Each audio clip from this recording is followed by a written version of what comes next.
ഇന്ന് കുട്ടികൾക്കൊക്കെ പറ്റിയൊരു ലഞ്ച് ബോക്സ് റെസിപ്പിയാണ്.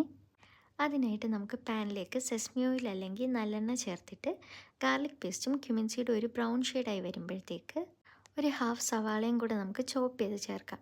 ഈ ടൈമിൽ തന്നെ നമുക്ക് സോൾട്ടും കൂടെ ചേർക്കാമേ. ഇനി ഇത് ഒരു ഗോൾഡൻ ബ്രൗൺ ഷെയ്ഡായി വരുമ്പോഴത്തേക്ക് നമുക്ക് ബോയിൽ ചെയ്ത് വെച്ചേക്കുന്ന ബസ്മതി റൈസും കൂടെ ആഡ് ചെയ്ത് ഒന്ന് മിക്സ് ചെയ്തെടുക്കാം. ഇനി ഇതിലേക്ക് ചില്ലി ഫ്ലേക്സും കൊറിയൻഡർ ലീവ്സും ചേർത്ത് ലോ ഹീറ്റിൽ 1-2 മിനിറ്റ് മിക്സ് ചെയ്ത് കഴിയുമ്പോഴത്തേക്ക് നമ്മുടെ റൈസിൻ്റെ റെസിപ്പി ഇവിടെ റെഡിയായേ. ഇനി ഇതിന് പറ്റിയൊരു ചിക്കൻ ഗ്രേവിയും കൂടെ നോക്കാമേ. അതിനായിട്ട് പാനിലേക്ക് ഓയിൽ ഒഴിച്ച് ഒരു സവാള, ginger garlic paste, chilli, capsicum ഇത്രയും നല്ല ഹൈ ഫ്ലെയിമിൽ മിക്സ് ചെയ്തെടുക്കുക.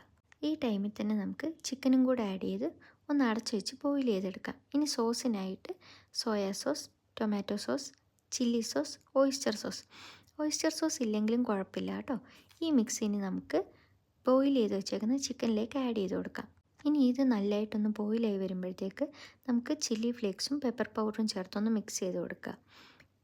എന്നിട്ട് നമുക്ക് കോൺഫ്ലവർ ഇച്ചിരി വെള്ളത്തിൽ മിക്സ് ചെയ്തിട്ട് അതും കൂടെ ആഡ് ചെയ്ത് ഒരു തിക്കായിട്ട് വരുമ്പോഴത്തേക്ക് നമുക്ക് ചോപ്പ് ചെയ്ത മല്ലിയിലയും കൂടെ ആഡ് ചെയ്യുമ്പോൾ നമ്മളുടെ റെസിപ്പി ഇവിടെ റെഡി ആയിട്ടുണ്ട്. ഒരു ഈസി റെസിപ്പിയാണ്, ട്രൈ ചെയ്യണേ.